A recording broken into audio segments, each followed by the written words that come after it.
Hello, good afternoon my dear student. आप सब कैसे हैं? आई होप कि आप सब अच्छे होंगे और पीएस एकेडमी पर कंटिन्यू वॉच कर रहे होंगे। पीएस एकेडमी में आपका हार्दिक स्वागत है। मैं आपका प्रदीप सर आज एक न्यू वीडियो लेकर आया हूं और इसमें आप लोगों की राय जानना चाहूँगा।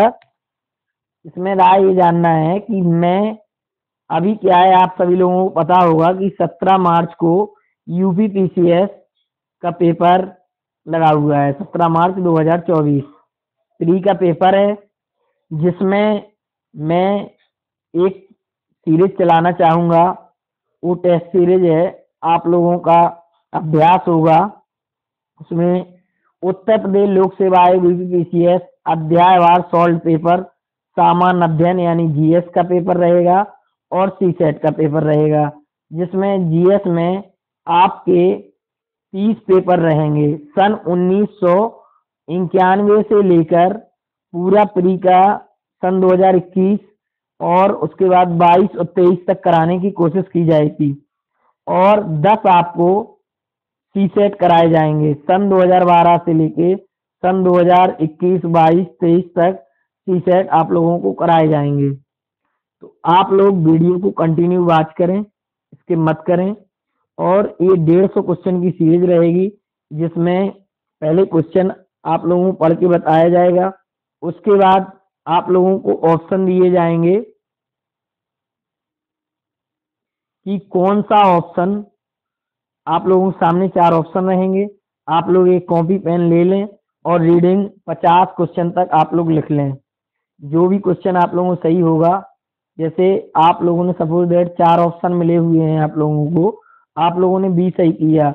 अगर इधर से मैंने भी बी सही बताया राइट आंसर, अगर आपका मैच कर जाता है तो आप लोग सही का टिक लगाएंगे, वरना गलत का। तो आप लोगों को, जैसे जो दूर दराज के लोग हैं, ऑफलाइन कोचिंग नहीं प्रोवाइड है, आप लोग ऑनलाइन पीएस एकेडमी के माध्यम से आप लोग अपनी क्षमता आकलन कर सकते हैं, कौन सा क्वेश्चन कितने सही है। और इसमें टाइम मैनेजमेंट भी होगा कि 2 घंटे में आप लोग क्या कर पा रहे हैं। समय 2 घंटे, पूर्णांक 200 है। और ये जो पेपर आप सॉल्व कराना है, यूपी पीसीएस प्रीलिम्स परीक्षा 2021 का है, सामान्य अध्ययन का। परीक्षा तिथि 24/10/2021 को हुआ था। पूरा पेपर आप लोगों के सामने सॉल्व कराया जाएगा। चलिए, तो बिना हम लोग समय गवाए आज की सीरीज टेस्ट सीरीज स्टार्ट करते हैं। आप लोग समझ गए होंगे क्या क्या करना है, कैसे करना है। और अगर आप लोग कम से कम 10 कमेंट कर देते हैं, 10 लोग सिंसियर होंगे जो कि हाँ सर ये सीरीज एक आज मैं चला रहा हूँ ट्रायल के तौर पर, और फिर आप लोगों का फीडबैक लेंगे। अगर आप लोग कहेंगे कि कंटिन्यू, हाँ सर ये बहुत अच्छी टेस्ट सीरीज चल रही है सर, इसको कंटिन्यू करवाएं, तब हम उसका कहना कंटिन्यू लेते आएंगे। आप लोगों को कमेंट जरूर करना है। और जो लोग न्यू व्यूअर हैं, जो लोग चैनल को अभी तक सब्सक्राइब नहीं किए हैं, चैनल को सब्सक्राइब कर देंगे और बेल आइकॉन दबा देंगे।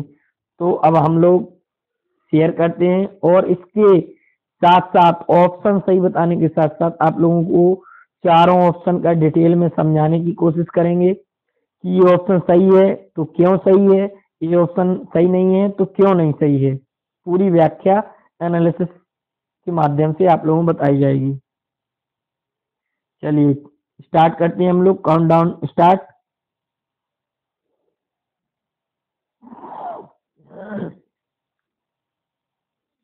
आज का हम लोगों का पहला क्वेश्चन है यूपी पीसीएस 2021 प्री का, कि प्राचीन इतिहास से, एंशियंट हिस्ट्री से क्वेश्चन लिया गया है। सेंधव सभ्यता, इसमें क्या है, टॉपिक वाइज क्वेश्चन कराए जाएंगे कि जैसे यूपी पीसीएस में एंशियंट से कौन से क्वेश्चन आए हैं, मिडुअल से कौन से आए हैं और मॉडर्न हिस्ट्री से कौन से आए हैं। जैसे सेंधव सभ्यता, इसमें एक और खास बात है कि जो इंग्लिश मीडियम वाले बच्चे हैं, इसमें दोनों वर्जन लिए गए हैं पीडीएफ में। इंग्लिश वर्जन भी है, उसके जस्ट नीचे हिंदी लिखा हुआ है। जो इंग्लिश वाले बच्चे हैं वो अपना इंग्लिश में पढ़ लें और समझ लें। जैसे सेंधव सभ्यता, इंडस सिविलाइजेशन, हड़प्पा सभ्यता का स्थल मांडी, में क्वेश्चन पूछा गया कि हड़प्पा सभ्यता का स्थल मांडी भारत के किस राज्य में है? 4 ऑप्शन आप लोगों के सामने है। ए गुजरात, दूसरा हरियाणा, तीसरा राजस्थान, चौथा उत्तर प्रदेश। जल्दी से आप लोग अपना लगा लें। जिन लोगों ने डी ऑप्शन लगाया है उनका ऑप्शन सही है, उत्तर प्रदेश। इसका आंसर उत्तर प्रदेश एकदम सही है। क्यों सही है, क्यों सही है बताइए, इसकी व्याख्या करें। मुजफ्फरनगर उत्तर प्रदेश से 15 किलोमीटर दक्षिण में स्थित मांडी गांव हड़प्पा सभ्यता का एक नवीन स्थल है। यहाँ खेत की जुताई के दौरान भारी मात्रा में सोने के छल्ले, मिट्टी के बर्तन के टुकड़े, ईंटें प्राप्त हुई हैं। 3 अलग अलग आकार प्रकार के सोने के छल्ले मिलने से ऐसा अनुमान किया जाता है इनका प्रयोग मुद्रा के रूप में किया जाता था तथा इस स्थल पर कोई टकसाल ग्रह रहा होगा। हम लोगों का ये ऑप्शन सही हो गया। देखो ये इसकी व्याख्या भी दी गई है, ये हम सब बता दिए हैं। क्वेश्चन नंबर 2 की बात करेंगे। बौद्ध, जैन, भागवत एवं शैव धर्म पे क्वेश्चन आया है कि निम्नलिखित में से कौन सा एवं सही सुमेलित नहीं है? क्या पूछा गया है कि कौन सा एवं सही सुमेलित नहीं है, यानी 3 क्वेश्चन इसमें सही है, एक नहीं वाला है, वही हम लोगों का आंसर हो जाएगा। ऑप्शन आप लोगों के सामने है।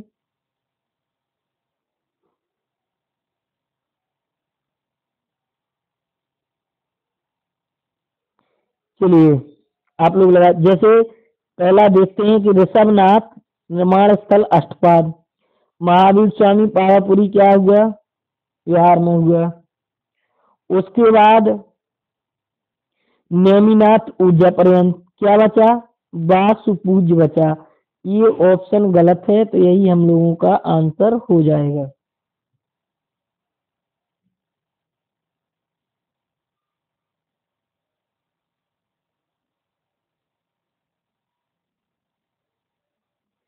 अब ये क्यों नहीं है सही, जो वासु पूज्य है वो क्यों नहीं सही है?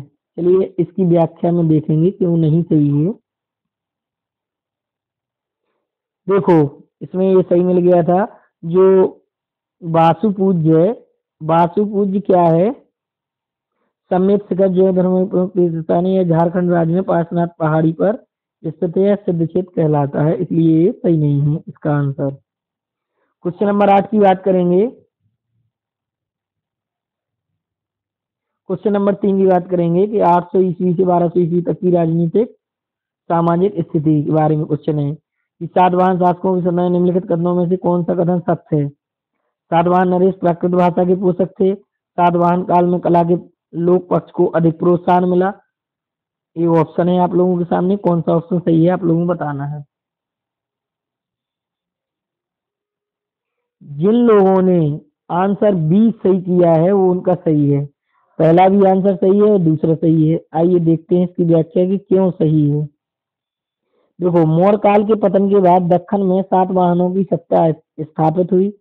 गौतमीपुत्र सातकर्णी ने इस वंश को सर्वोच्च शिखर पर पहुंचा दिया। सातवाहनों ने प्राकृत भाषा को संरक्षण दिया।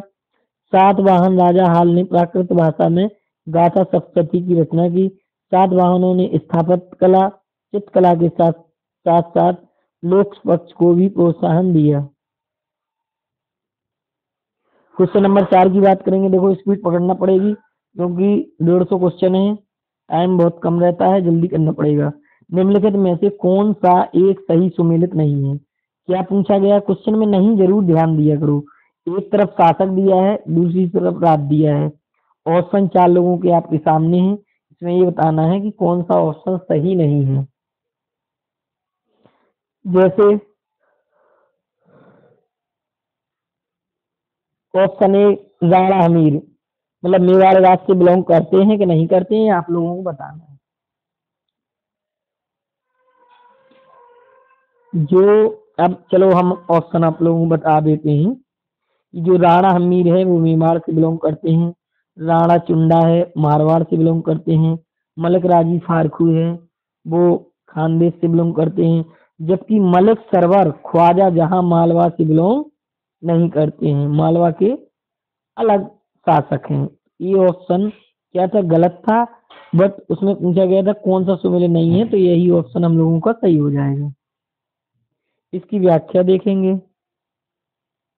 जो मलिक सरवर ख्वाजा जहां था वो कहाँ से रिलेटेड था, जौनपुर से था, ना कि मालवा से।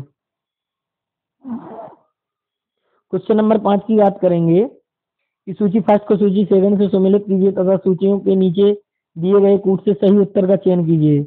तो एक साइड क्या दिया गया है हम लोगों की लिस्ट ए में, इंडेक्स में ग्रंथ दिया है, दूसरी तरफ लिस्ट सेकंड में रचयिता दिया गया है। अब आप लोगों को इसको बोलते हैं मैचिंग। ये कौन सा क्वेश्चन है, मैचिंग वाला क्वेश्चन है। अगर आपको इस क्वेश्चन में 1 से 2 क्वेश्चन अगर आप लोगों को आ रहे हैं तो आप लोग आसानी से ये कर सकते हैं, क्योंकि इसमें मिलाना पड़ता है। क्या करना पड़ता है, मिलाना पड़ता है कूट वगैरह। सपोज दैट आप लोग सोच लिए, चलो हम करवाते हैं। जैसे इसका ऑप्शन ए सही है, कौन सा सही है, ये ऑप्शन सही है। अब क्यों सही है कि जो राग माला है वो पुंडरीक पुंडरीक विट्ठल है, और रस कौमुदी क्या है, श्रीकंठ है। जब आप लोग डिटेल में पढ़े होंगे तभी बता सकते हैं। जो राग विबोध है वो क्या है, सोमनाथ की रचयिता है। और चतुर दंडी प्रकाशना क्या है, वेंकट रमन है। इसकी व्याख्या देखिए जल्दी से। देखो, रागमाला पुंडरीक विट्ठल, रसकोमंदी श्रीकंठ, राग विरोध सोमनाथ, चंडूदंडी प्रकाश का वेंकट रमन। आप लोग वीडियो में अच्छे से देख सकते हैं। क्वेश्चन नंबर 6 की बात करेंगे। ये मिडिवल हिस्ट्री से 5 क्वेश्चन यूपी पीसीएस प्री में एंशिएंट से आए, इसका फिक्स रहता है। अभी पीसीएस का एक दिन मैं ये भी बताऊंगा कि इस पार्ट से कितना क्वेश्चन आएगा 2024 में। नियर अबाउट समथिंग फिक्स तो नहीं बता सकता, बट कुछ बता देंगे कि देखो इसमें क्या है कि बड़े पेपर है, पीसीएस हुआ, आईएएस हुआ, यूपीएससी पीसीएस वगैरह, ये तो भैया एसडीएम भी तो बनना है। और भी कई सारी डिपार्टमेंट के लिए जीएस महत्वपूर्ण रहती है। मुगल साम्राज्य, मुगल एम्पायर से क्वेश्चन आया है कि नीचे 2 कथन दिए गए हैं जिनमें से एक को अभिकथन ए और दूसरे को कारण ए कहा है। एक कथन निष्कर्ष रहते हैं, कथन निष्कर्ष स्टेटमेंट एंड कंक्लूजन, कारण दिया रहता है उसका। कथन क्या कह रहा है, कथन कह रहा है, देखो इसमें तो आंसर ही मिल गया सीधे सीधा कि मुगल साम्राज्य मूल रूप से एक सैनिक राज्य था। केंद्रीय शासन व्यवस्था के विकास की प्राण शक्ति उसकी दैनिक शक्ति पर निर्भर थी। ये दोनों ऑप्शन सही हैं, क्योंकि इसका ऑप्शन ये सही है। बोथ ए एंड बी इसकी सही व्याख्या करती है। इसका चलिए डिटेल पढ़ लेते हैं। मुगल साम्राज्य सैनिक शक्ति पर आधारित एक केंद्रीकृत व्यवस्था थी जिसमें नियंत्रण एवं संतुलन का प्रभावी समायोजन किया गया। मनसबदारी व्यवस्था के माध्यम से सैन्य अधिकारियों पर बेहतर नियंत्रण स्थापित करने का प्रयास किया जाता था। मुगल काल में सैन्य प्रशासन का प्रमुख मीर बख्शी होता था। वह व्यक्तिगत तौर पर घोड़ों के दाग और सैनिकों की उपस्थिति की जांच करता था। इसमें दिए गए विकल्प की पुष्टि करता है। दोनों विकल्प सही हैं हम लोगों के। चलिए नेक्स्ट क्वेश्चन विविध से पूछा गया। क्या पूछा गया, विविध। किसका विविध हो गया, एंशिएंट और मेडिवल का विविध हो गया। फवाद नामक पुस्तक शेख निजामुद्दीन औलिया की बातचीत का विवरण है। इसका संकलन किया गया है। जो भी बहुत अच्छे से हिस्ट्री पढ़ा होगा वही इस क्वेश्चन का आंसर दे पाएगा। इस क्वेश्चन का आंसर जो सही है, आप लोगों ने अगर ए ऑप्शन सही किया है, अमीर हसन सिद्दीकी। देखो इसमें दिया है निजामुद्दीन औलिया बातचीत का विवरण है, निजामुद्दीन औलिया। इसका संकलन अमीर हसन सिद्दीकी ने किया। निजामुद्दीन औलिया एक महत्वपूर्ण सूफी संत थे जो दिल्ली सल्तनत के 7 महत्वपूर्ण सुल्तानों के शासनकाल से संबद्ध रखते थे। जैसे सबसे पहले दिल्ली सल्तनत की सबसे पहले सुल्तान बनने वाली महिला शासिका कौन थी, रजिया सुल्तान। कौन थी, रजिया सुल्तान। एक मैंने दिल्ली सल्तनत पर वीडियो बनाया है क्रम से, किस सन में किस सन में कौन सा शासक रहा है, वो पूरा बनाया हुआ है। आप लोग जाके प्लेलिस्ट में देख सकते हैं। इस क्वेश्चन के बताने के लिए पहले पढ़ना पड़ता है, तब जाके ये सब बता पाते हैं। क्वेश्चन नंबर 8 की बात करेंगे कि राजा रंजीत सिंह ने किस स्थान पर अदालत ए आला की स्थापना की। ऑप्शन आप लोगों के सामने है। कहा कि अमृतसर, लाहौर, मुल्तान, फिरोजपुर। फिरोजपुर पंजाब में है, अमृतसर पंजाब में है, मुल्तान साहिब लाहौर। ये लाहौर में की थी। इस कहाँ की थी राजा रंजीत ने? लाहौर में। चलिए इसकी व्याख्या देखेंगे। राजा रंजीत सिंह ने लाहौर में अदालत आला की स्थापना की। वह लाहौर में ही तोप निर्माण का कारखाना खोला। रंजीत सिंह की स्थायी सेना फौज आयन के नाम से जानी जाती थी, जो उस समय एशिया में दूसरे स्थान पर थी। राजा रणजीत सिंह अमृतसर में स्थित हरमंदिर साहब को स्वर्ण मंदिर में परिवर्तित किया था। राजा रणजीत सिंह जो अमृतसर के थे, उन्होंने हरमंदिर साहब को किस मंदिर में? स्वर्ण मंदिर में परिवर्तित किया था। स्वर्ण मंदिर कहाँ? अमृतसर पंजाब। जो रंजीत सिंह की स्थायी सेना थी वो फौज आयन के नाम से जानी जाती थी। अदालत आला की स्थापना कहाँ की थी? लाहौर में ही तोप निर्माण का कारखाना खोला। क्वेश्चन नंबर 9 की बात करेंगे।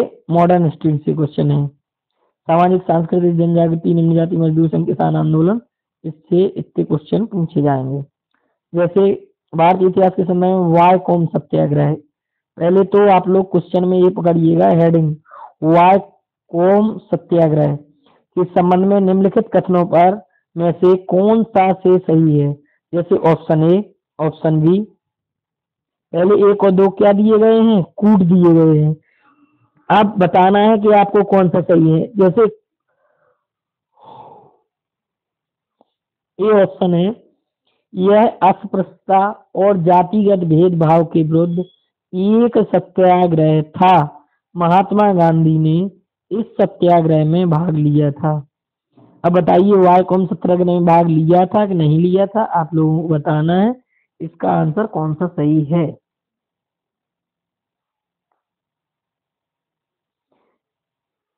चलिए आप लोग पढ़ लिए होंगे, इसके जो दोनों आंसर सही हैं। अस्पृश्य, अस्पृश्यता, अस्पृश्यता आर्टिकल 17 यानी 17 से रिलेटेड है। आर्टिकल 17 से कनेक्टिव है अस्पृश्यता का उन्मूलन या खात्मा। और इसमें दिया गया है पॉलिटिकल, जैसे अस्पृश्यता आर्टिकल 17 देख लेना आप लोग। ये दोनों सही हैं, यानी इसका ऑप्शन हो जाएगा सी ऑप्शन। अब देख लेते हैं इसकी व्याख्या क्यों सही है। जो वाय कॉम सत्याग्रह है वो 1924 में केरल के, देखो जो राहुल गांधी हैं केरल के वायनॉट सीट से राज्यसभा राज्यसभा ये उस सांसद हैं, लोकसभा सांसद हैं, क्योंकि 2 जगह से चुनाव लड़े थे, एक जगह से हार गए थे। राहुल गांधी कांग्रेस प्रत्याशी, वायनॉट केरल से जीत गए थे या यूपी से हार गए थे। ठीक है, बड़े जो नेता होते हैं वो 2 जगह से चुनाव लड़ सकते हैं, 2 सीट से। अब वाय कौन सत्याग्रह 1924 में हुआ था। कहाँ हुआ था? केरल के त्रावणकोर में। जब आपका डिटेल में आप एनालिसिस पढ़ते हैं तो इससे 10 क्वेश्चन तैयार होते हैं। कितने क्वेश्चन तैयार होते हैं? 10 क्वेश्चन। तो आप लोगों को 150 क्वेश्चन की जगह आप लोगों को 500,000 क्वेश्चन प्रोवाइड हो जाते हैं। वाय कौन सत्याग्रह 1924 में हुआ था, केरल के त्रावणकोर में चलाया गया। स्वच्छता और जातिगत भेदभाव के विरुद्ध आंदोलन था। इस आंदोलन का नेतृत्व टी.के. माधवन, के पल्लवन तथा के.पी. केशमेनन जैसे नेताओं ने किया। इस सत्याग्रह को गांधी जी ने अपना समर्थन 1925 में इस क्षेत्र का दौरा किया और दिया, इसलिए वो दोनों स्टेटमेंट सही है। क्वेश्चन नंबर 10 की बात करेंगे। निम्नलिखित में से किसने कभी भी भारतीय राष्ट्रीय कांग्रेस के किसी भी अधिवेशन की अध्यक्षता नहीं की? ऑप्शन आप लोगों के सामने है।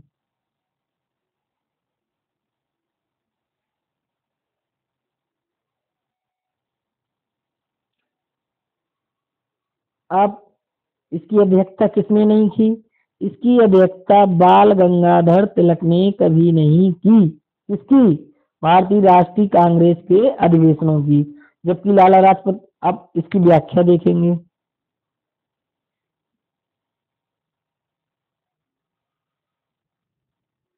देखो किस किसने की? दादा भाई नौरोजी ने की, गोपाल कृष्ण गोखले ने की, सुरेंद्रनाथ बनर्जी ने की, लाला लाजपत राय, गांधी जी, सुभाष चंद्र बोस आदि बड़े नेताओं में सिर्फ बाल गंगाधर तिलक ने ही भारतीय राष्ट्रीय कांग्रेस की, मतलब जो बाल गंगाधर तिलक हैं उनने कभी भारतीय राष्ट्रीय कांग्रेस की अध्यक्षता नहीं की, बाकी सभी लोगों ने की।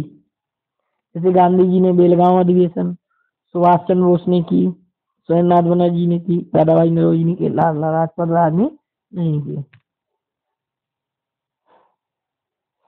क्वेश्चन नंबर 12 की बात करेंगे। नेक्स्ट क्वेश्चन है, एशियाटिक सोसाइटी ऑफ बंगाल का संस्थापक था। अब कौन था? ये 4 ऑप्शन है, आप लोगों को बताना है, फिर मैं बताऊंगा, बाद में तो बताते ही हैं।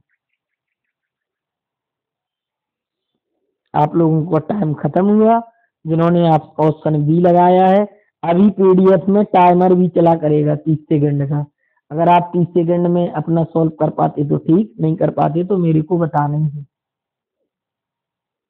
यानी जिन्होंने ऑप्शन बी लगाया है वो एकदम सही है। एशियाटिक सोसाइटी ऑफ बंगाल का संस्थापक कौन था? सर विलियम जोन्स था। इसकी व्याख्या भी देख लेते हैं क्यों था। देखिए, एक तो एशियाटिक सोसाइटी ऑफ बंगाल की स्थापना कब हुई थी, इसका आप लोगों को पता चल गया विकल्प उसमें डिटेल में। 1784 में हुई। को सर विलियम जोन्स ने कहाँ की थी? कलकत्ता में की थी। इसकी स्थापना के समय कौन था बंगाल का गवर्नर? बंगाल का गवर्नर वारेन हेस्टिंग था। इस सोसाइटी की स्थापना का मुख्य उद्देश्य क्या था? एशियाटिक सोसाइटी का भारतीय प्राच्य शिक्षा, साहित्य और ग्रंथों का अनुवाद आंग्ल भाषा में करना था।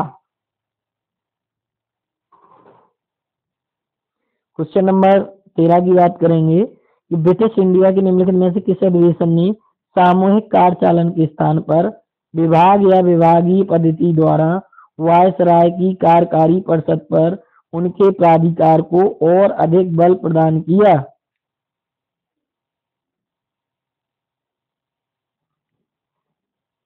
ऑप्शन आप लोगों के सामने है।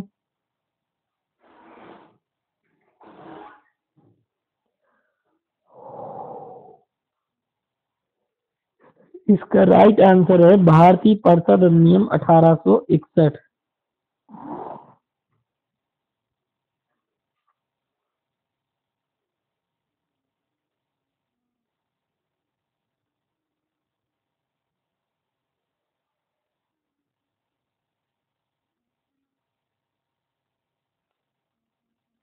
अभी क्यों ऑप्शन सही है इसकी व्याख्या देखेंगे।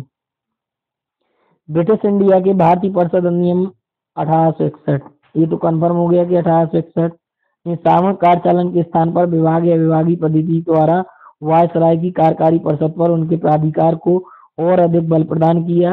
1861 के अधिनियम के समय लॉर्ड कैनिंग भारत का वायसराय था। जब ब्रिटिश इंडिया की भारतीय परिषद अधिनियम 1861 हुई उस समय कौन था वायसराय? लॉर्ड कैनिंग था। कैनिंग को ही भारत में विभागीय प्रणाली के आरंभिक कर्ता के रूप में माना जाता है। जैसे क्वेश्चन घुमा के पूछ लिया कि लॉर्ड कैनिंग को किस रूप में जाना जाता है, विभागीय प्रणाली अगर ऑप्शन में है तो सही हो जाएगा। क्वेश्चन नंबर 14 की बात करेंगे कि निम्नलिखित घटनाओं पर विचार कीजिए तथा उनको कालक्रमानुसार व्यवस्थित कीजिए। अब इसकी खास बात क्या है, अगर आपका इस क्वेश्चन याद है तब तो आप ये वाला क्वेश्चन सॉल्व कर पाएंगे, वरना नहीं कर पाएंगे। चलिए थोड़ी पानी वगैरह पी लें आप लोग जब तक याद करो कि शारदा अधिनियम कब हुआ, नेहरू रिपोर्ट कब हुआ, साइमन कमीशन का गठन कब हुआ, दांडी मार्च कब हुआ, तब जाके वो सही हो पाएगा। 4 में से अगर आप लोगों को 3 आंसर बनते हैं तो एक आप लोग ढूंढ लेंगे।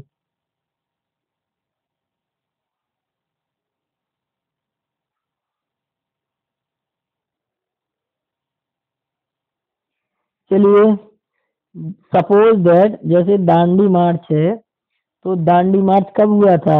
12 मार्च 1930 में। चलो इस सन नहीं, 12 मार्च 1900 1930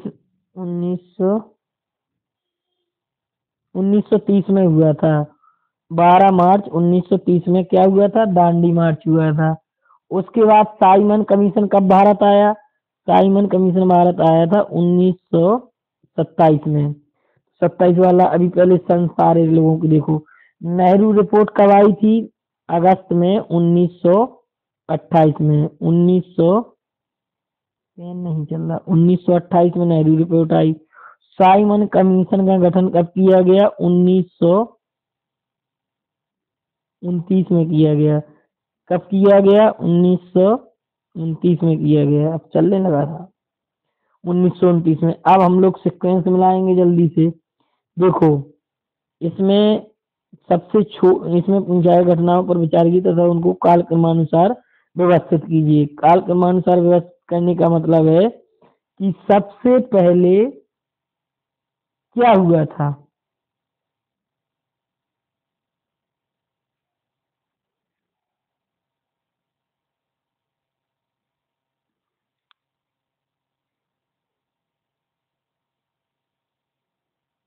साइमन कमीशन का गठन हुआ था 1927 में, यानी ये ऑप्शन सही हो जाएगा।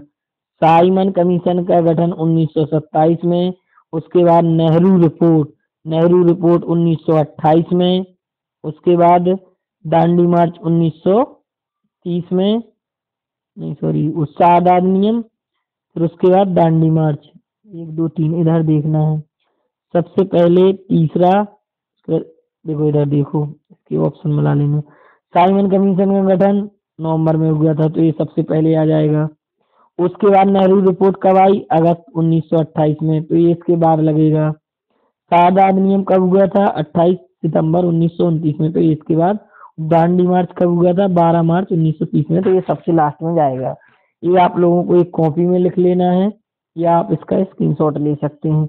अगर ये रटे रहेंगे तो क्वेश्चन में आप लोगों को प्रॉब्लम क्रिएट नहीं होगी। समाचार पत्र एवं पत्रकार से क्वेश्चन जरूर आता है।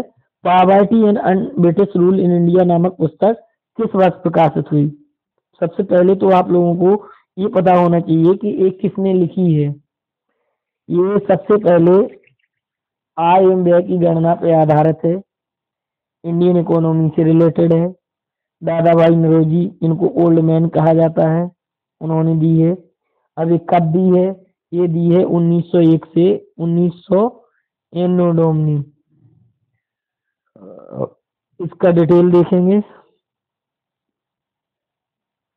भारत के आरंभिक राष्ट्रवादी में दादा भाई नौरोजी का महत्वपूर्ण स्थान है। इन्हें grand old man of India के नाम से जानते हैं। 1901 में प्रकाशित poverty and British rule in India इनकी सबसे महत्वपूर्ण पुस्तक है। दादा भाई नौरोजी राष्ट्रीय कांग्रेस के 3 बार अध्यक्ष भी रह चुके हैं। देखिए इस क्वेश्चन से कितने क्वेश्चन निकल के आए हैं। एक तो उनको क्या बोला जाता है? Grand old man India. अगर ऐसे क्वेश्चन बनाया तो भी आप लोग क्वेश्चन कर ले जाएंगे।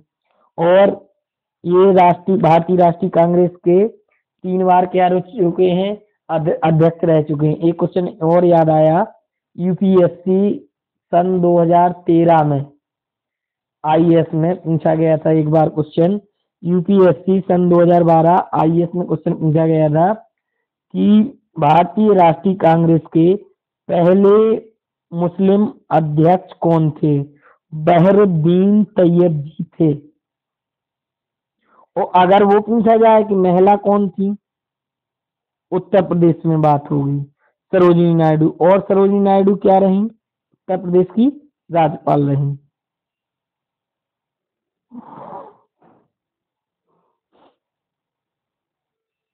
स्वतंत्रता संग्राम में राष्ट्रीय आंदोलन का क्वेश्चन है। देखो जो हिस्ट्री होती है, हिस्ट्री से सबसे ज्यादा मॉडर्न हिस्ट्री से क्वेश्चन पूछा जाता है। जैसे भारतीय राष्ट्रीय आंदोलन हो गए, भक्ति आंदोलन, ये सब बहुत मजा आने वाला है आज की क्लास में। क्वेश्चन नंबर 16 की बात करेंगे कि निम्न में से कौन 1924 के अनुसार 1924 के कानपुर षड्यंत्र मामले में शामिल नहीं था? नहीं पहले देख लिया करिए, क्योंकि आप लोग क्या करते हैं कि हाँ वाले पे लगा देते हैं, क्योंकि आप लोगों को हाँ वाला पता रहता है तो आप लोग हाँ वाला लगा देते हैं, आपका उधर क्वेश्चन गलत हो जाता है। आप लोग सोचते हैं मैंने सही किया है, इसलिए नहीं का विशेष ध्यान रखें। उसने पूछा है क्वेश्चन में कि कानपुर षड्यंत्र मामले में शामिल नहीं था, कौन नहीं था वो ढूंढना है। कौन नहीं था? 4 ऑप्शन आप लोगों के सामने है। मुजफ्फर अहमद, नलिनी गुप्ता, शौकत उस्मानी, एम ए अंसारी। यानी 3 थे। कौन कौन थे? मुजफ्फर अहमद थे, नलिनी गुप्ता थी और शौकत उस्मानी थी। कौन नहीं थी? एम ए अंसारी नहीं थी। अब क्यों नहीं थी, ये बता रहे क्यों नहीं थी। 1920 के दशक में समाजवादी भारत में मार्क्सवादी विचारधारा का उदय हुआ, जो रूसी क्रांति 1917 से काफी हद तक प्रभावित था। 17 मार्च 1924 के कानपुर संयंत्र का मामला भारत में कम्युनिटियों की क्रांतिकारी गतिविधियों से संबंधित था। कानपुर संयंत्र में मुजफ्फर अहमद, देखो कौन कौन थे, मुजफ्फर अहमद थे, नलिनी गुप्ता थी, शौकत उस्मानी, एम ए डोंगे थे। इन सभी पर आरोप लगाया गया कि ये सभी हिंसक क्रांति द्वारा ब्रिटिश भारत को संप्रभुता के प्रतीक सम्राट को पूरी तरह से वंचित रखने की मांग कर रहे थे।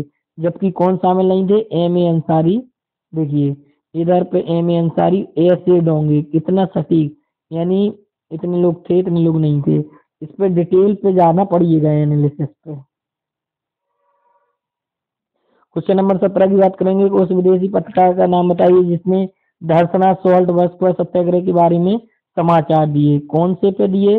धरसना सॉल्ट वर्क्स पर सत्याग्रह के बारे में समाचार दिए। ऑप्शन आप लोगों के सामने है।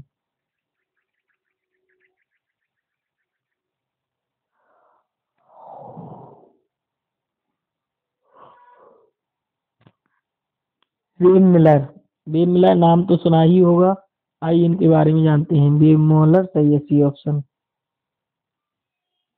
सबना योग्य आंदोलन, देखिए सबना योग्य आंदोलन कब हुआ था? 1930 में हुआ था। ये भी आप लोग नोट करते जाइएगा, एक कॉपी बना लीजिएगा। वीडियो देखते समय जैसे सबना योग्य आंदोलन आपने लिख लिया, क्या लिखने से जल्दी याद होता है। बार बार कोई चीज लिखेंगे।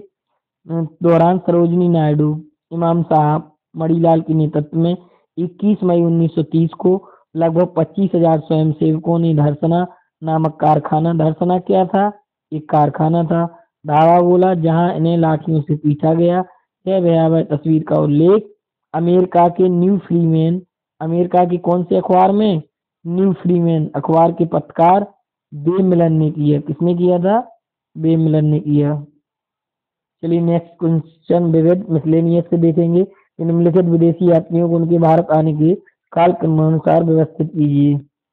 अब इसके जब तक आप लोगों को सन पता नहीं होंगे तब तक आप लोग इसका आंसर नहीं कर सकते हैं। चलिए वैसे मैं बता दे रहा हूँ, इसका जो आंसर है वो ए ऑप्शन सही होने वाला है। सबसे पहले कौन आया था? रॉल्फ फिंच आया था। उसके बाद विलियम हॉकिंस आया। उसके बाद सर टॉमस रो आया। अब इसके सन देख लीजिए, व्याख्या में दिखाई दे रहे। देखो रॉल्फ फिंच कब आया था? 1583 में। विलियम हॉकिंस, एक विदेशी यात्रियों से वीडियो डला है यूट्यूब पर, मेरे चैनल पर आप लोग देख सकते हैं। विलियम हॉकिंस, निकोलस डाउंटन और सर टॉमस रो, 1600। अब हम लोगों की हिस्ट्री के क्वेश्चन पूरे हुए। 18 क्वेश्चन यूपीपीसीएस 2021 में 18 क्वेश्चन हिस्ट्री से पूछे गए थे। हम लोगों को नेक्स्ट टॉपिक है बायोलॉजी, वो सॉरी जियोग्राफी, भूगोल की बात करेंगे। इसकी बात करेंगे, भूगोल की बात करेंगे। जैसे नीचे दिए गए दो कथन है। कथन ये कह रहा है कि तिस्ता नदी पहले गंगा की सहायक नदी थी, आजकल वह ब्रह्मपुत्र की सहायक नदी है। नदी अपहरण हिमालय की नदियों का एक प्रमुख गुण है। अब ये सही है तो उसकी दूसरी व्याख्या कर रहा कि नहीं कर रहा, ये बताना पड़ता। ये दोनों स्टेटमेंट क्या है? अभिकथन और कारण क्या है? सही है, सही है। अब क्यों सही है इसका जान लेते हैं, क्यों सही है। कि नदी अपहरण हिमालय की नदियों के एक प्रमुख गुण है। इसका सर्वोच्च उदाहरण कौन सी नदी है? तिस्ता नदी है, जो पहले किस नाम से जानी जाती थी? नहीं, जो पहले किसकी सहायक नदी थी? गंगा की सहायक नदी थी, परंतु 1787 के आकस्मिक बाढ़ में तिस्ता नदी ने अपना मार्ग बदलकर वर्तमान में ब्रह्मपुत्र की सहायक नदी, तिस्ता नदी ब्रह्मपुत्र की सबसे पश्चिमी दाईं तट की सहायक नदी है। जो कंचनजंगा, कंचनजंगा कहाँ है? सिक्किम से निकलकर दार्जिलिंग की पहाड़ियों से प्रभावित होते हुए आगे बढ़ती है, जिसमें रोंगपो रांगपो संगीत और सेवक जैसी सहायक नदियां आकर मिलती हैं। यानी ये और दोनों सत्य हैं, आर ए भी सही व्याख्या करता है। अब क्वेश्चन नंबर की बात करेंगे, एक तरफ सूची दी है भारत के राज्यों की, किसकी, भारत के राज्यों की। दूसरी तरफ सबसे ऊंची चोटी आप लोगों को बताना है कि तमिलनाडु की कौन सी चोटी है ऊंची, राजस्थान की कौन सी है, नागालैंड की, और मध्य प्रदेश की। चलिए हम लोग मिलाते हैं। सबसे पहले हम लोग सिंपल से मिलाते हैं कि मध्य प्रदेश की ध्रुवगढ़ चोटी है। कौन सी चोटी है मध्य प्रदेश की, ध्रुवगढ़ चोटी है। एक पता चल गया हम लोगों को। अब हम लोग देखेंगे तमिलनाडु। एक क्वेश्चन पता चल गया। देखो क्वेश्चन कैसे सॉल्व करते हैं, ये वाला जो मैचिंग वाला, जैसे आप लोगों को चार में से एक पता चल गया जल्दी से, मध्य प्रदेश की ध्रुवगढ़ चोटी है। अब हम लोग डी ऑप्शन में खोजेंगे कि हम लोगों का ए ऑप्शन किससे मिल रहा है, ए से। तो डी में किसमें है, डी में ए, यानी जो ए और बी आंसर है जो दिए गए हैं ये बिल्कुल से गलत है। अब कितने आंसर बचे हैं, दो आंसर बचे हैं, सी और डी में मिलान करना है। अब हम लोगों को एक आध क्वेश्चन सपोज दैट और पता चल गया। कौन सा पता चल गया कि तमिलनाडु, तमिलनाडु जो है, तमिलनाडु पता चल गया कि तमिलनाडु में कौन सी ऊंची चोटी है। सपोज दैट हम लोगों को तमिलनाडु का भी मालूम है, दो दो बेटा। अब देखिए ई से अभी दोनों ऑप्शन बराबरी पे चल रहे हैं, यानी अभी हम लोगों को आंसर सही नहीं आया है क्योंकि दोनों में सेम पोजीशन है यार। ठीक है, अब हम लोगों देखेंगे कि या तो राजस्थान का बनता हो या नागालैंड का। अभी तीन ऑप्शन तक चलेंगे। तो हम लोगों को जैसे पता चल गया कि राजस्थान की जो चोटी है सबसे ऊंची वो गुरु शिखर है। तो किसमें है राजस्थान, बी ऑप्शन में तीन, यानी अब हम लोगों को चौथे ऑप्शन देखने की जरूरत नहीं है। हम लोगों का चौथा आंसर एकदम सही हो जाएगा। इसको ऐसे हम लोग सॉल्व करते हैं। ठीक है, जल्दी नहीं मचाते हैं। देखिए दो ऑप्शन एकदम गलत बता दिए थे, तो अब उससे मिलाने से कोई मतलब नहीं है। चलिए अब इसकी व्याख्या जल्दी से देख लीजिए। व्याख्या शायद नहीं दी है। चलिए व्याख्या नहीं दी है इस क्वेश्चन में। अब हम लोग देखेंगे कि भारतवर्ष में खारे पानी की सबसे बड़ी झील है। अब देखो जैसे तुम लोग क्या करते हैं कि मीठा याद है, तुमने बूलर देखी और तुरंत घाल दिया कि हटाओ यार बूलर है, बूलर पड़े हैं। भैया थोड़ी ये भी देख लो कि खारे पानी की पूछ रहा है कि मीठे पानी की, और बड़ी झील पूछ रहा। ऑप्शन आप लोगों के सामने है। जो सामर झील है वो क्या है, आप लोगों की एकदम सही हो जाएगी क्योंकि ये खारे पानी की है। अब देखिए और इसकी व्याख्या देखेंगे। चलिए ऑप्शन से जैसे इसके चार ऑप्शन देख लेते हैं। जो चिल्का झील है वो कहाँ पे है, उड़ीसा में है। चिल्का झील कहाँ है, उड़ीसा राज्य में। भारत की सबसे बड़ी खारे पानी की झील है उड़ीसा राज्य में। चिल्का एक क्या है, अब इस पर विवाद हुआ था सामर और चिल्का पे। चिल्का एक क्या है, चिल्का एक जो है वो लेगून झील है। कौन सी झील है, लेगून झील है, जो झींगा मछली के उत्पादन के लिए प्रसिद्ध है। किसके लिए प्रसिद्ध है, झींगा मछली। सामर झील कहाँ पे है, ये राजस्थान में है सामर झील। बूलर झील कहाँ है, जम्मू कश्मीर में है। ठीक है, लोनार झील महाराष्ट्र में है। ये सब बता दिया। सामर झील राजस्थान में जयपुर से 60 किलोमीटर की दूरी पर स्थित भारत की अंतःस्थलीय वृहद खारे पानी की झील है जहां पर नमक का उत्पादन होता है। लोनार झील महाराष्ट्र में है। चार ऑप्शन बता दिए। पानी का यही मतलब है, वरना तो आपको आंसर से मतलब है। और बुलवाना झील इससे ज्वालामुखी उल्कापात निर्मित झील है। जो लोनार झील है वो क्या है, ज्वालामुखी उल्कापात महाराष्ट्र में है। बूलर झील जम्मू कश्मीर। और कौन कौन सी झीलें हैं जम्मू कश्मीर में, एक तो शेषनाग है, शेषनाग है, बूलर है, ये सब झीलें वगैरह कहाँ पे हैं, जम्मू कश्मीर में है। अब बूलर झील क्या है, ये बड़ी ताजे पानी की, अगर मीठा पानी खारा पानी न पूछ के मीठा पानी पूछ लिया जाए या ताजा पानी, तो क्या है, बूलर झील। यह झेलम नदी पर निर्मित गोखोर झील का उदाहरण है। आयोग ने इस प्रश्न का उत्तर बी माना है, जो कि असत्य है। कक्षा 9 की एनसीईआरटी समकालीन भारत फर्स्ट में भारत की सबसे बड़ी खारे पानी की झील को चिल्का झील को दर्शाया गया है, अतः विकल्प ए सही होगा। कुछ विवाद वाले क्वेश्चन भी आते हैं, देखो ये सब डिटेल दिया था। निम्नलिखित में से कौन सी एक नदी भारतीय गंगा नदी बेसिन का हिस्सा नहीं है? बताओ कौन सी नदी भारत क्वेश्चन है कि निम्नलिखित में से कौन सी एक नदी भारतीय गंगा नदी बेसिन का हिस्सा नहीं है? 4 ऑप्शन आप लोगों के सामने है। जिन्होंने जोंक नदी लगाया है उनका आंसर सही है,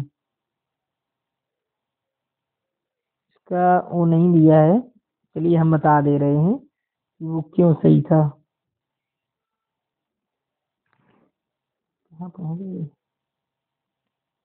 हाँ क्यों सही है, क्वेश्चन कह रहा कि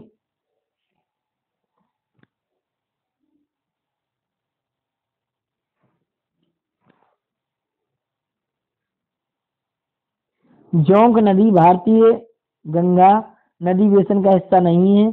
यह महानदी की सहायक नदी है। इसका उद्गम सोनेवाला पठार उड़ीसा से होता है। इसका प्रवाह क्षेत्र उड़ीसा के नुआ पांडा और बरगढ़ जिला तथा छत्तीसगढ़ में महासमुंद तथा बोल्डा बाजार क्षेत्र है। तो ये सब हो गया। अब क्वेश्चन नंबर नेक्स्ट की बात करेंगे कि निम्नलिखित में से भारत के पूर्वी तट पर स्थित सबसे बड़ी लैगून झील है। कौन सी झील है? लैगून झील है। अभी मैंने जस्ट 2-3 क्वेश्चन पहले पढ़ाया है बहुत डिटेल में कि कौन सी झील है लैगून झील। कौन सी झील है? यानी चिल्का झील। कहाँ पे है? उड़ीसा में। ये आप लोगों का सही हो जाएगा।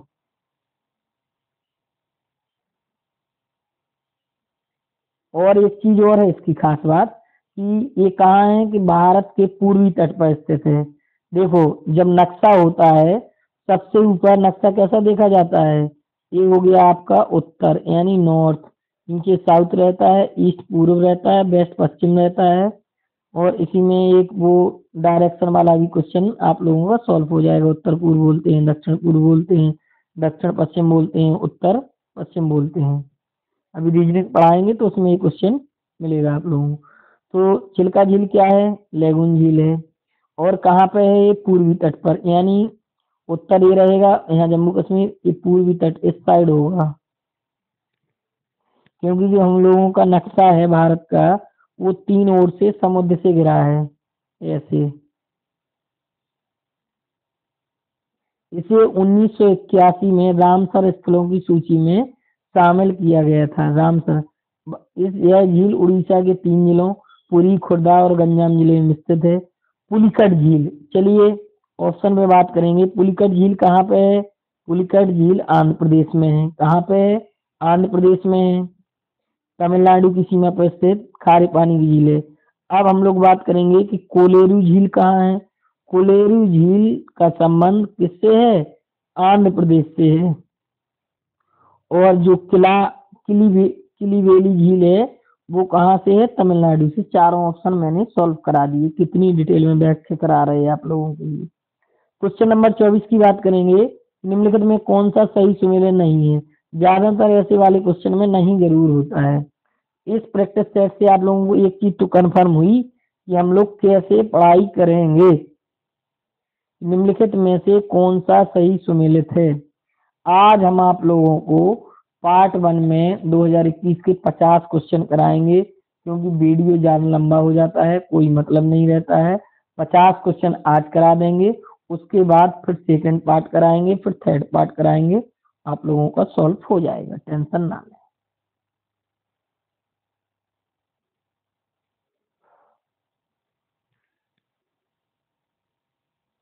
चलिए कौन सुमेलित नहीं है?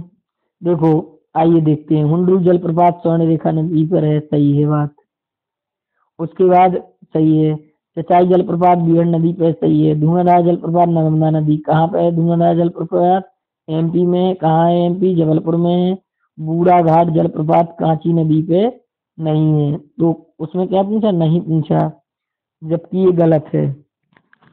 ठीक है, अब नहीं है तो कहाँ पे है? ये जो है ये झारखंड में है। कहाँ पे है? झारखंड में है।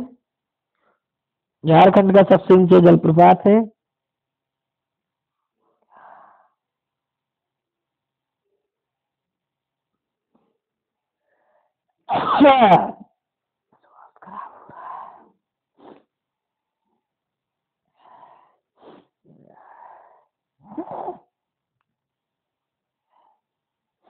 क्वेश्चन नंबर 25 देख लेंगे। निम्नलिखित में से कौन सा कारण भारत के उत्तर पश्चिम भाग में शीत ऋतु में होने वाली वर्षा के लिए उत्तरदायी है? कौन सा आंसर सही है? अगर आपने सी ऑप्शन लगाया है तो ये ऑप्शन आप लोगों का एकदम सही हो जाएगा, पश्चिमी विक्षोभ द्वारा।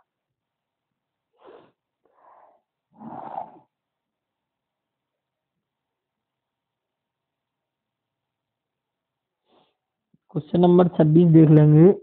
सूची फर्स्ट देखो, इसमें सूची फर्स्ट दिया है और सूची ऐसे वाले क्वेश्चन बहुत आते हैं मैचिंग वाले।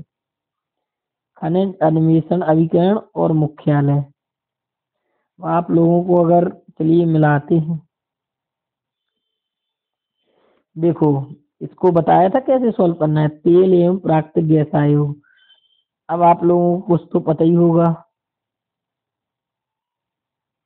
जैसे सपोज दैट आप लोगों को तेल एवं प्राकृतिक गैस आयोग पता है, ये कहाँ पे है? नई दिल्ली में है। यानी पहले का ऑप्शन किसमें हो रहा? चौथा सही हो रहा।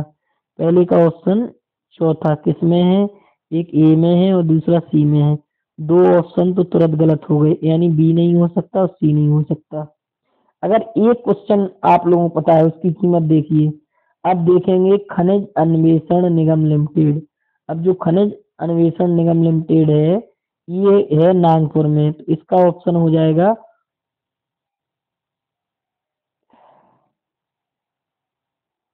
बी का 4 हो जाएगा।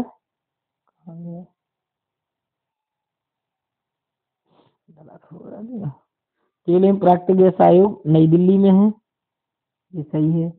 खनिज अन्वेषण निगम लिमिटेड नागपुर में है, यानी बी का 3।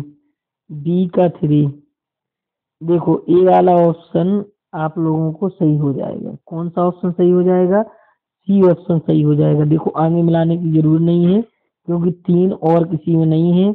एक बार देख जरूर लेंगे कि सी का राष्ट्रीय खनिज विकास निगम है वो हैदराबाद में है। उसके बाद लास्ट वाला एल्युमिनियम भुवनेश्वर में। ऐसे क्वेश्चन ये सॉल्व किया जाता है। एनटीपीसी सिंगरौली स्थित इकाई की संदर्भ में से कौन सी कथन सही है? छत्तीसगढ़ राज्य के उत्तरी भाग में स्थित है, एनटीपीसी की सबसे पुरानी इकाई है।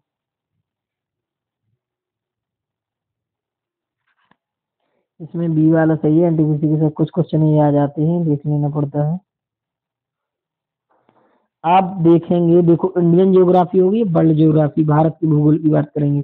सबसे पहले स्थलमंडल, स्थलमंडल को इंग्लिश में लिथोस्फीयर बोलते हैं। इंडोनेशिया के देशों में पश्चिम से पूरब दिशा, ऐसे क्वेश्चन जरूर आते हैं। इस वीडियो से आपको ये पता चल जाएगा कि ट्रेंड क्या रहता है क्वेश्चनों का।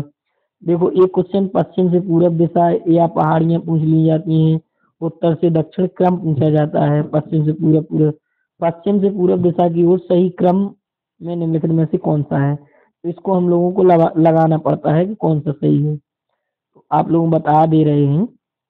अगर आप लोगों ने बी ऑप्शन, सबसे पहले जावा वो सुमात्रा सॉरी, उसके बाद जावा, बाली और लोमसेक, ये इन लोगों का पश्चिम से पूरब दिशा में क्रम रहता है। अब ये इंडोनेशिया गणराज्य एशिया की मुख्य भूमि के दक्षिणी पूर्वी श्री ऑस्ट्रेलिया महाद्वीप के स्थित है। इसके मुख्य द्वीप जो पश्चिम से पूरब हैं वो कौन कौन से द्वीप हैं इंडोनेशिया में? सुमात्रा, जावा, बाली, लोम्बोक, इरियन और जया, ये और हैं आगे। इसके सुमात्रा द्वीप से जीरो अक्षांश रेखा, अब जीरो अक्षांश रेखा कहाँ से गुजरती है? विषुवत रेखा से गुजरती है, तथा यह द्वीप इंडोनेशिया के क्षेत्रफल के आधार पर सबसे बड़ा द्वीप है। इंडोनेशिया में क्षेत्रफल के आधार पर सबसे बड़ा द्वीप है। इंडोनेशिया की राजधानी क्या है? इंडोनेशिया की राजधानी जकार्ता है। जकार्ता द्वीप जावा द्वीप पर स्थित है। इंडोनेशिया को और क्या कहा जाता है? कैसे क्वेश्चन इसका डिटेल देखेंगे। मसालों का देश कहा जाता है। यह सिनकोना की छाल से कुनेन सिनकोना की छाल से मलेरिया की प्रतिरोधी दवा बनाई जाती है। सिनकोना की छाल से मलेरिया की दवाई बनाई जाती है। ठीक है, तो ये उसमें अग्रणी संस्था है।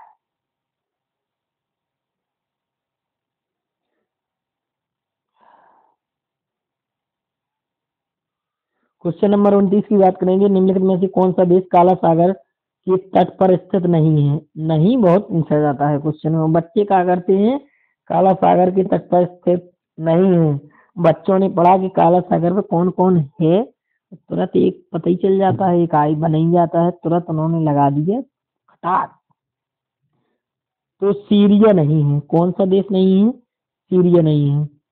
अब काला सागर के तट पर सीरिया स्थित नहीं है, ये ठीक है, नहीं है। काला सागर के पश्चिम में कौन कौन सा है? बुल्गारिया है, रोमानिया है। पश्चिम में बुल्गारिया, रोमानिया। उत्तर पूर्व में रूस और यूक्रेन। दक्षिण में तुर्की। काला सागर के पूर्व में जॉर्जिया तथा काकेगस पर्वतमाला पर स्थित है।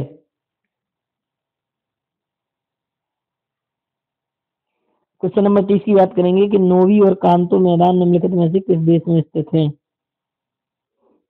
कहाँ पर स्थित है? जापान में स्थित है। देखो इसका एक और चीज है कि नोवी और कांतो मैदान जापान में स्थित है, एक चीज तो पता चल गई। नोवी का मैदान होन्शु द्वीप पर। जापान का द्वीप है जो क्या है? होन्शु द्वीप। कौन सा द्वीप? होन्शु द्वीप। यह तृतीय सघनतम जनसंख्या वाला क्षेत्र है।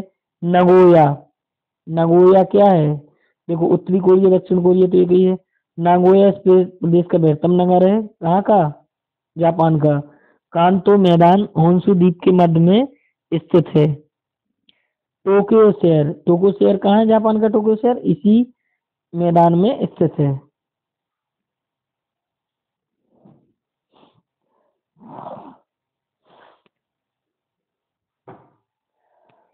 पचास क्वेश्चन ये आप लोगों को करवाना है, फिर बाकी नेक्स्ट करवाएंगे क्योंकि 50 मिनट वीडियो चल चुका।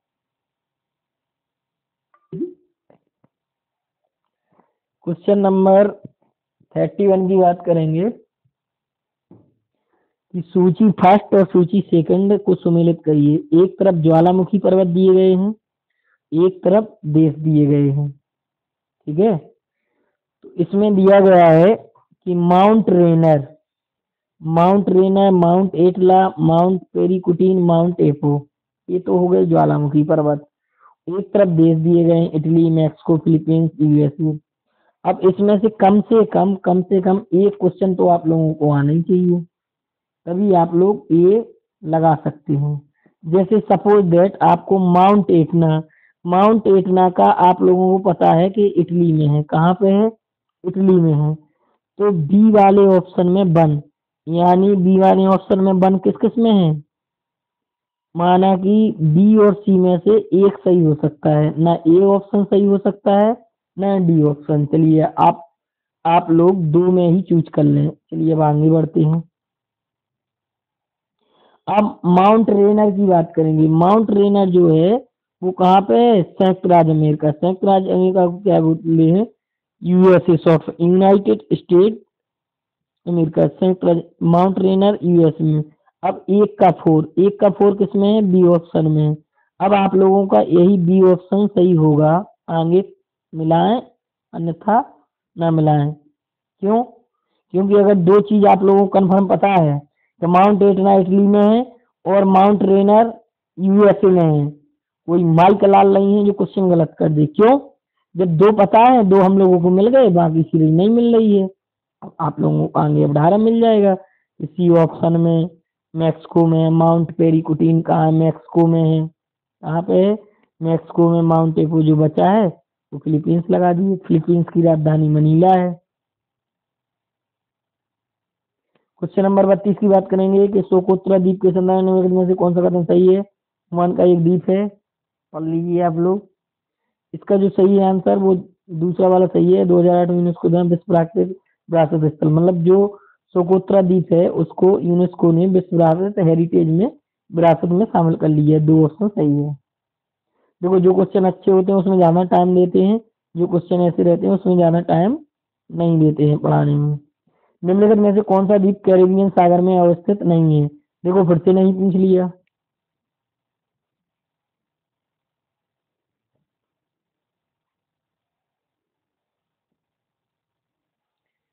एक चीज आप लोगों को क्लियर कर दें, इधर पे बैठ जाइए। जैसे 2008 में यूनेस्को ने विश्व प्राकृतिक स्थल के रूप में शामिल किया है, इसकी व्याख्या और हम लोग देख लेते हैं। क्या देख लेते हैं बताइए।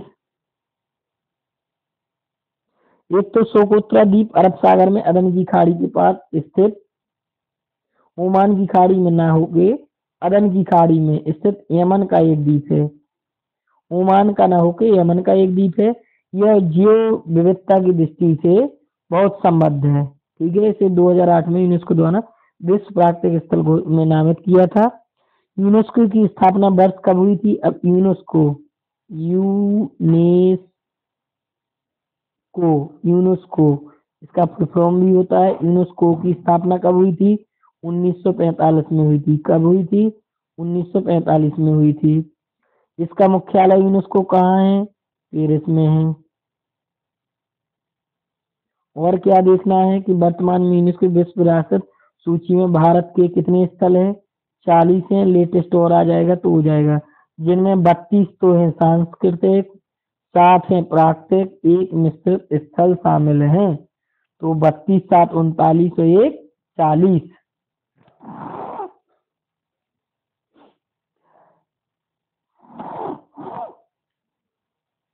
प्रतिवर्ष ये डाटा चेंज होता रहता है। क्वेश्चन नंबर की बात करेंगे, कौन सा द्वीप कैरिबियन सागर में अवस्थित नहीं है। ग्रेनाडा, मोंटसेरोट, एंगुला, जो मंडीरा है वो नहीं है। ठीक, मंडीरा द्वीप कैरिबियन सागर में स्थित ना होके उत्तरी अटलांटिक महासागर में स्थित है। जो कहाँ पे पड़ता है कैरिबियन सागर, मंडीरा पुर्तगाल में पड़ता है। पुर्तगाली आए थे, क्या आए थे पुर्तगाली, व्यापार करने के लिए आए थे।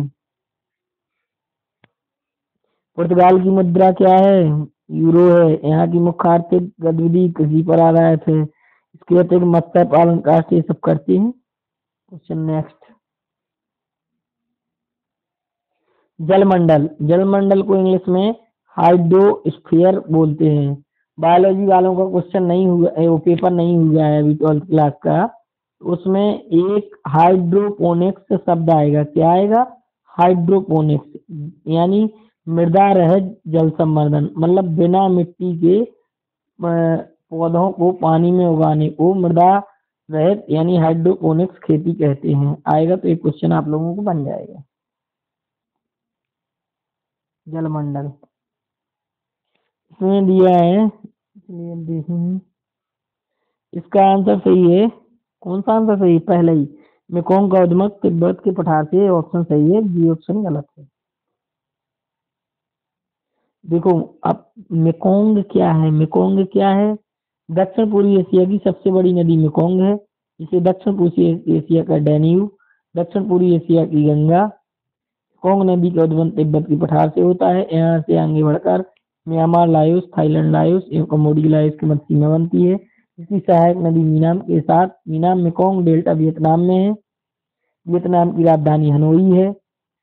वियतनाम में कॉफी वगैरह ये सब फेमस है। और जो हो ची मिन्ह सागर है वो कहाँ पे, चीन में है। अब नेक्स्ट क्वेश्चन की बात करेंगे। वायुमंडल, वायुमंडल को क्या बोलते हैं, एटमॉस्फेयर, यानी हवा का वायु का प्रेशर। देखो एक साइड स्थानीय पवनों का नाम है, एक जगह स्थान दिया गया है।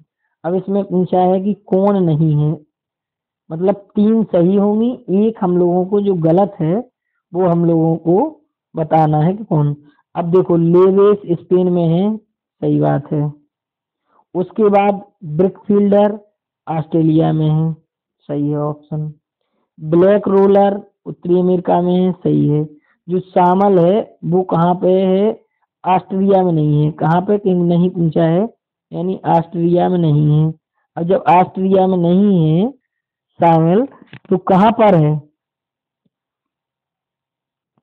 जो शामिल है वो कहाँ पर है? अरब में है। कहाँ पे है? अरब में है, ईरान में है शामिल, क्या स्थानीय पवन। और कहाँ पे है? इराक में है। यहाँ तेल के कुआं भी ज्यादा है, अरब आ रहे। मरुस्थल क्षेत्र की कैसी हवा है? ये गर्म हवा है। कौन शामिल? अब नहीं, आप लोग क्वेश्चन मिस करेंगे अगर इससे मिलता जुलता क्वेश्चन आ गया तो।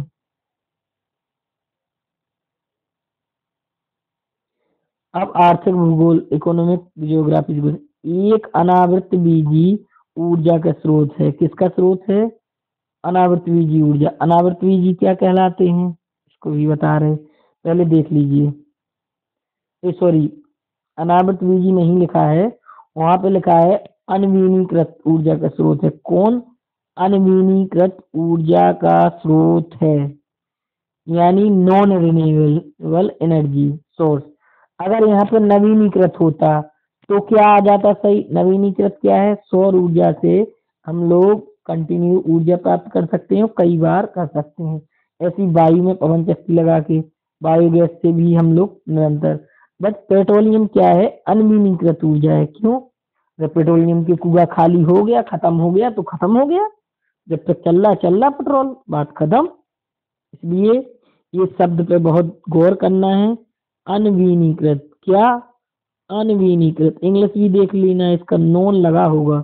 नॉन यानी रोन, नॉन रिन्यूएबल यानी दोबारा ऊर्जा, तो इसका आंसर भी सही हो जाएगा।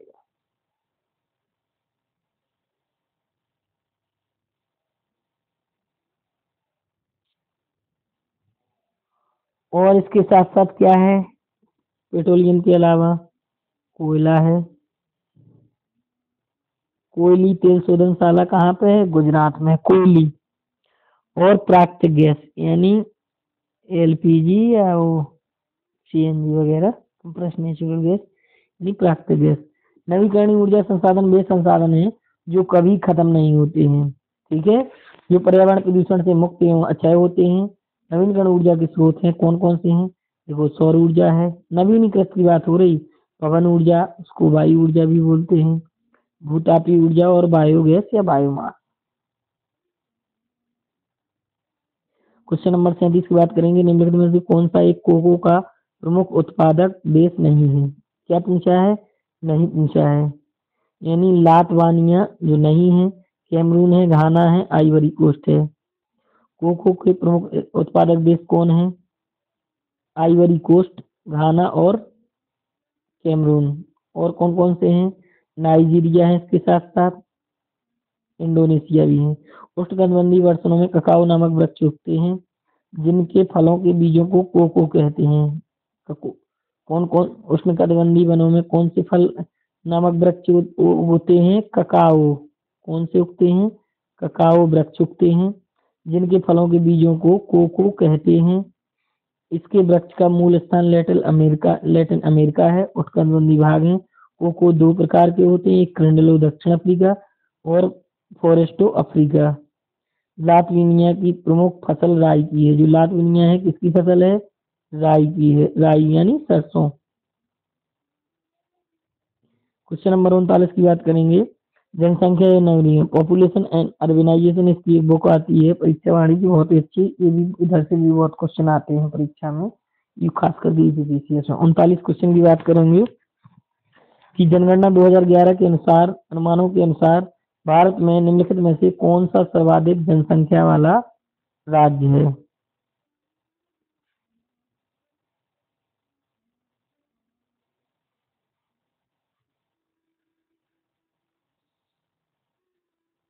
अभी ये क्वेश्चन छूट रहा था, मानव भूगोल मानचित्र और निम्नलिखित में से कौन सा एवं सही सुमेलित नहीं है, इसमें भी नहीं पूछा।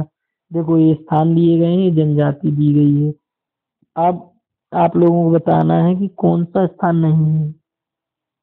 या तो आप लोगों को इस क्वेश्चन में ये पता चल जाए कि ये नहीं है, कितने 101% नहीं है, तो आप लोग पकड़ लेंगे कि नहीं है, तो समझ लो वहीं पे क्वेश्चन का द एंड हो जाएगा, पोस्टमार्टम। अब पहले अच्छा यही देखते हैं, जो अलास्का की पहाड़ियां हैं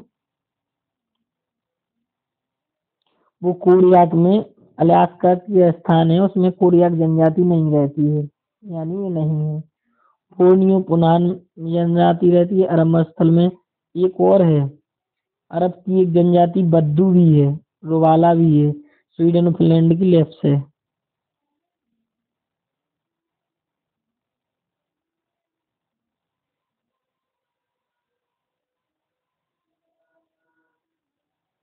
एक और है, कोरियाक पूर्वोत्तर साइबेरिया की चुक्सी समुदाय की जनजाति है, जो, हाँ सॉरी, देखो अलास्का कोरियाक जनजाति नहीं है, नहीं है, अलास्का की पहाड़ियां होती। अब अलास्का, अब जो जनजाति है इससे मैच नहीं कर रही है, स्थान नहीं है।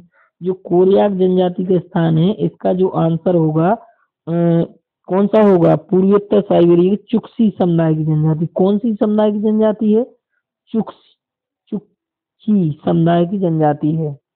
ये लोग प्रायः चुकोट को कमल चट्टन भाषा बोलते हैं।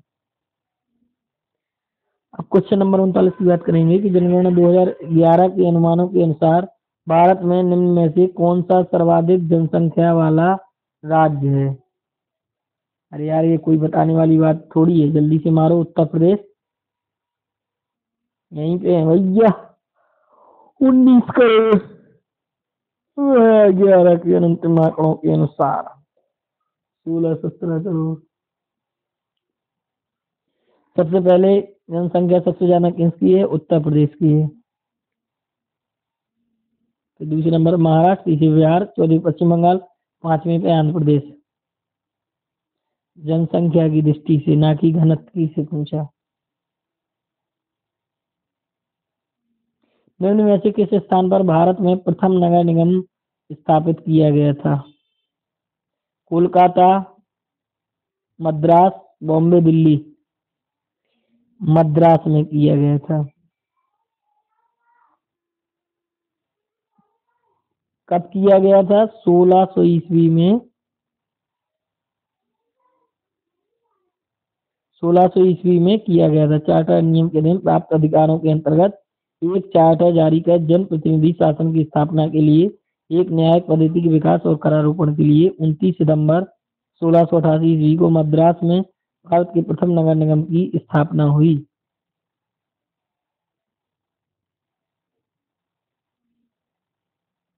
क्वेश्चन नंबर 41 की बात करेंगे, निम्नलिखित में से किसको नगरीकरण वक्र में त्वरित अवस्था कहा जाता है। द्वितीय अवस्था को त्वरित अवस्था कहा जाता है नगरीकरण में।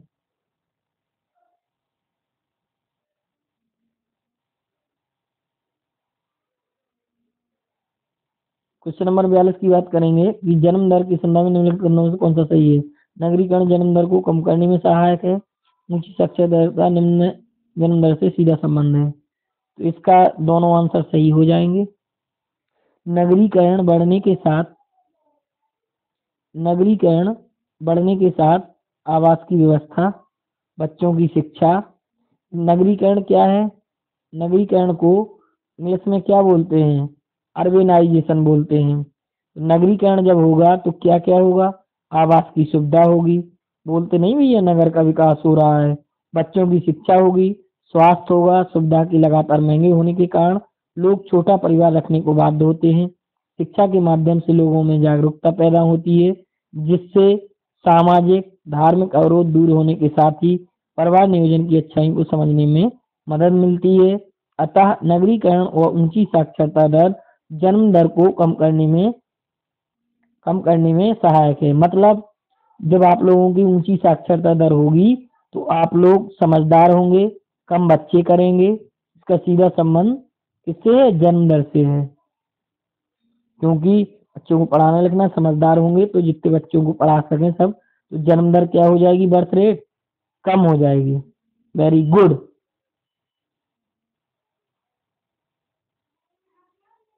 कुछ क्वेश्चन नंबर 43 की बात करेंगे 43। 2001 की जनगणना के अनुसार किस राज्य का जनसंख्या घनत्व सबसे कम है? किस राज्य का जनसंख्या घनत्व सबसे कम है? देखिए, अरुणाचल प्रदेश की जनसंख्या घनत्व क्या है? सबसे कम है। कितना है? ओनली 17 है। ओनली 17 जनघनत्व वर्ग किलोमीटर।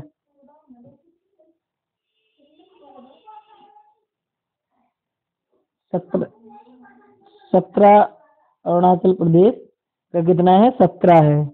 उसके बाद मिजोरम, मिजोरम का कितना है? 52 52 है। उसके बाद सिक्किम, उसके बाद देखेंगे हम लोग हिमाचल प्रदेश का कितना है? 123 है। और पश्चिम बंगाल का कितना है? हम लोगों को मेन ये थी कि कम किसका है? कम किसका है? अरुणाचल प्रदेश का। और अगर सबसे ज्यादा की बात करेंगे तो सबसे ज्यादा किसका है? बिहार का जनसंख्या घनत्व। बिहार का। उत्तर प्रदेश में पूछे तो वाराणसी का। भारत में पूछे तो बिहार का। बिहार का जनसंख्या घनत्व कितना है? 1106 यानी 1106, जो कि सबसे अधिक है। उत्तर प्रदेश में सबसे ज्यादा जनघनत्व किसका है? बनारस की सकरी गलियां, मंडी।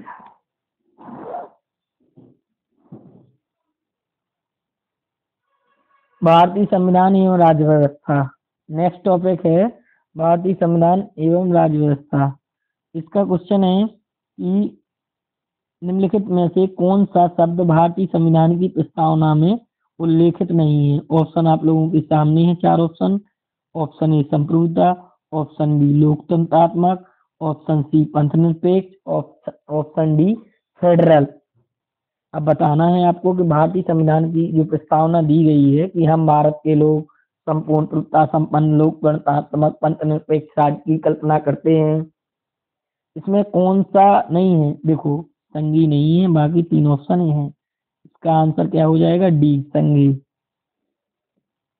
देखो, जब भारतीय संविधान की प्रस्तावना हुई थी तो उसमें कौन कौन से शब्द लिए गए थे? संप्रभुता लिया गया था, पंथ निरपेक्ष लिया गया था, समाजवादी लोकतंत्रात्मक राज्य का उल्लेख है। जबकि संघी शब्द का प्रस्तावना में उल्लेख नहीं है। प्रस्तावना में सामाजिक, आर्थिक, राजनीतिक, न्याय 3 प्रकार का उल्लेख है। साथ ही विचार, अभिव्यक्ति, विश्वास, धर्म तथा उपासना की स्वतंत्रता 5 प्रकार का उल्लेख भी प्राप्त होता है। ध्यातव्य है कि 26 नवंबर कब हुआ था? 26 नवंबर 1949। कब? 1949 को संविधान सभा द्वारा संविधान को अंगीकृत किया गया था। अंगीकृत यानी अपनाया गया था। इतने अच्छे अच्छे क्वेश्चन हैं।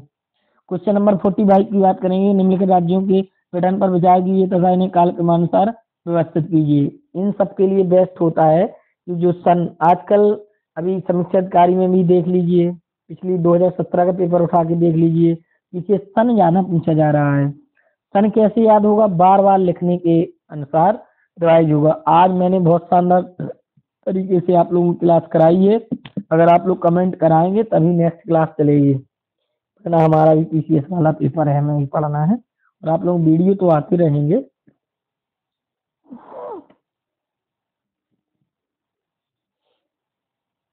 अभी एक चीज और मैं आप लोगों को बता दूं कि ये वीडियो बनाया है, अभी हम शॉर्ट नोट रेडी करेंगे सारे उसके एनालिसिस के, उसमें आप लोग क्लास करवाएंगे।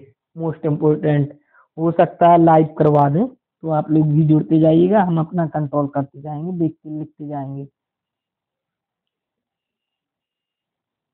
अब इसमें देखते हैं गोवा। गोवा का क्या है कि गोवा को 30 मई 1987 में गोवा की स्थापना हुई। हरियाणा की स्थापना कब हुई? हरियाणा की हुई 1966। तेलंगाना 2014, ये तो याद ही है आपको, तेलंगाना को 2014 इससे अलग हुआ आंध्र प्रदेश से। और झारखंड, झारखंड 2000 है। झारखंड कितनी है? 2000 झारखंड, उत्तराखंड और मध्य प्रदेश, एक ही चीज है। और हम लोगों का बी ऑप्शन इसका सही हो जाएगा। क्यों सही हो जाएगा? कि सबसे पहले हरियाणा, इसमें पूछा ना कालक्रम अनुसार, हरियाणा का क्या है 1966 है। उसके बाद है गोवा, गोवा का क्या है 87 है। झारखंड का 2000 है। सबसे लास्ट में तेलंगाना है। ये, आप लोग ऐसे भी सही कर सकते हैं इस क्वेश्चन को, कि आप लोग क्या करेंगे, अगर आप लोगों को जैसे सपोज दैट किसका मालूम है, चलो तेलंगाना का है 2014 में, तेलंगाना का एकदम कंफर्म है कि ये लास्ट में आएगा, इससे बाद में कोई सा नहीं हुआ है। तेलंगाना का सेकंड है, मतलब इन दोनों में अभी कंफ्यूजन चल रही है। ये दोनों ऑप्शन गलत हो गए, इसमें अब फिर मैच करेंगे। अब आप लोगों को अगर झारखंड याद है, अरे यार झारखंड का 2000 में ही हुआ था, ये मेरे को कंफर्म है झारखंड। तो ये इससे पहले आएगा, इससे पहले किस ऑप्शन में आ रहा है? ए ऑप्शन में। ये ऑप्शन सही है। ऐसे हम लोग ऑप्शन सही करते हैं, हड़बड़ाते नहीं हैं। क्वेश्चन नंबर 46 की बात करेंगे, इसकी बात करेंगे, 46 की बात करेंगे। एक चीज और है, भली पीसीएस का पेपर अभी 2024 में 17 मार्च में होना है, ठीक है। अभी अगर ये सीरीज नहीं भी हो पाएगी तो भी आप लोगों के लिए एक सीरीज पीसीएस के नाम से कंटिन्यू चलाई जाएगी, चाहे जो हो जाए। आप लोगों के लिए पूरे पेपर सॉल्व कराए जाएंगे। और एक काम और किया जाएगा कि बहुत ही फास्ट तरीके से पीसीएस के ज़्यादा क्वेश्चन, ज़्यादा से ज़्यादा आप लोगों को वन लाइनर करा दिए जाएंगे। ओके, क्वेश्चन नंबर 46 की बात करेंगे। भारतीय संविधान के अंतर्गत निम्नलिखित में से कौन सा मौलिक कर्तव्य नहीं है? मतलब मौलिक कर्तव्य ये सब दिए गए हैं, नहीं पूछा है। ऑप्शन ए आम चुनाव में मतदान, वैज्ञानिक दृष्टिकोण की भावना का विकास, सार्वजनिक संपत्ति की सुरक्षा, संविधान का पालन तथा इसके आदर्शों का सम्मान। आप लोगों को पता चल गया होगा कि कौन सा क्वेश्चन सही है। ये कंपलसरी नहीं है। मौलिक कर्तव्य कितने हैं?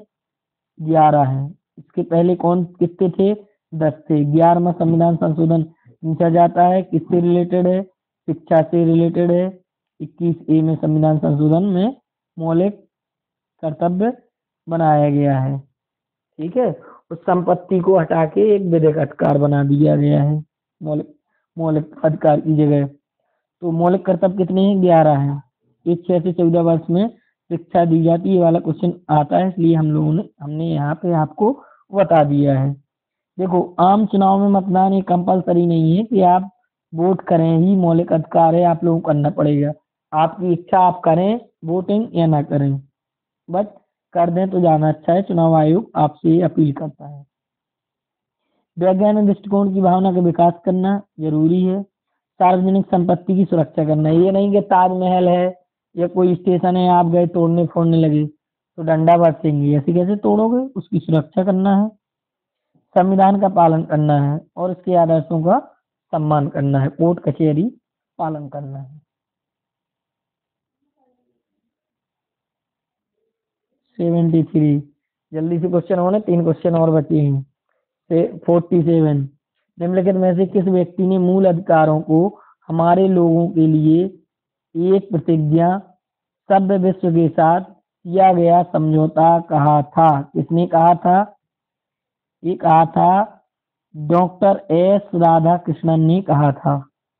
अब और देख लेते हैं डॉक्टर आर राधाकृष्णन के बारे में।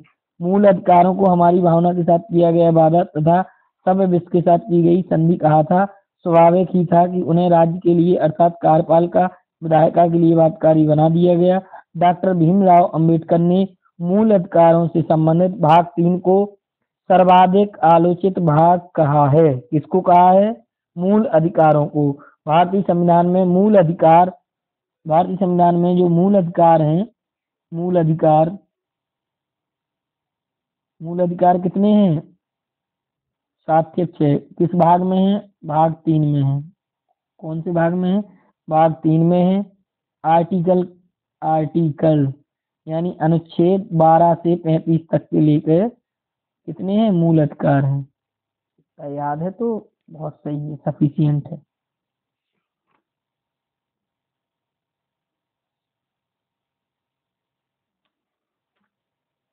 अब आज हम लोग सेशन यहीं पे समाप्त करेंगे। उसके बाद हम लोग शाम को भी एक नेक्स्ट वीडियो क्लिप के माध्यम से आप लोगों को बता देंगे संसदीय, यहाँ से बताएंगे संसदीय व्यवस्था केंद्र सरकार के द्वारा जो की गई है। ठीक, ओके डन। जय हिंद, जय भारत। मैं आपका प्रदीप सर, मिलते हैं नेक्स्ट वीडियो में। अगर आप लोगों को अच्छे से समझ में आ रहा है तो आप लोग चैनल को सब्सक्राइब जरूर कर दें।